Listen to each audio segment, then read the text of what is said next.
ఇక్కడ ఇన్ని తిప్పలు పడుతున్నానో నేను వీళ్ళతో రీల్ చేయించడానికి. అంటే ఇన్‌స్టాగ్రామ్‌లో ట్రెండింగ్ అవుతది గదా! తిరుపతెళ్ళినప్పుడల్లా ఇలా ఉఫ్ అని ఊదితే హెయిర్ మొత్తం పోతది. నెక్స్ట్ గుండు అయిపోతదని.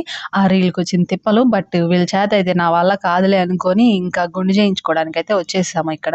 మేము ఓ దగ్గరుంటే అయితే నవ్వుకుంటా ఉంటాం పిచ్చోళ్ళంలాగా. లేదంటే కొట్టుకుంటా ఉంటాం. ఇదే పని. ఇంకా చూసినోళ్ళందరూ ఏంది ఈ పిచ్చోళ్ళిద్దరు ఏదేందో నవ్వుకుంటా ఉంటున్నారు అనుకుంటా ఉంటారు. వాడేదో జెప్తున్నాడు వాడి భాషలో. నేనేదో జెప్తున్నాను. ఇంక ఇద్దరం పిచ్చోళ్ళలాగా నవ్వుకుంటా ఉంటున్నామనమాట. ఇంక నెక్స్ట్ అయితే నేను ఒక 3 కత్తెరలిచ్చేసేసాను. ఇంక మా ఇద్దరోళ్ళు చేయించేసుకున్నారనమాట.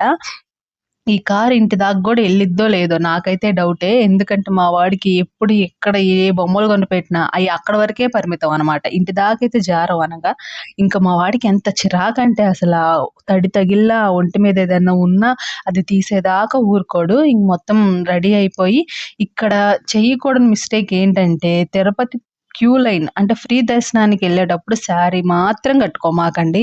ఎంత రిస్క్ ఫేస్ చేశామంటే అంత రిస్క్ ఫేస్ చేశాము. ఇంకా ఫుడ్ అయితే స్టార్ట్ అయిపోయింది. సాంబార్ రైస్ అండ్ విత్ పల్లీ చట్నీ అండ్ కర్డ్ రైస్ అయితే పెట్టారు. చాలా అంటే చాలా బావుంది. బయట ఇలా నామాలైతే పెడుతున్నారు. మేము కూడా పెట్టించుకున్నాము.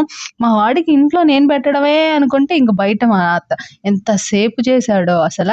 ఫైనల్‌గా అయితే పెట్టించుకున్నాడు. అది కూడా వంకరగా పెట్టించుకున్నాడు. సరే సర్లే ఏదో ఒకటి కనీసం పెట్టించుకున్నాడు కదా! అనుకోని హ్యాపీగా ఫీల్ అయ్యి వచ్చేసాం పక్కకి.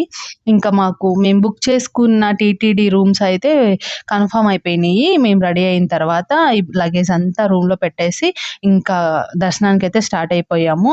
ఇది లోపల లిటరల్లీ అండి మాకు మీరు నమ్మరు 24 అవర్స్ పట్టింది దర్శనం. అసలు ఇలా అయిద్దని అస్సలు అనుకోలేదు నేను.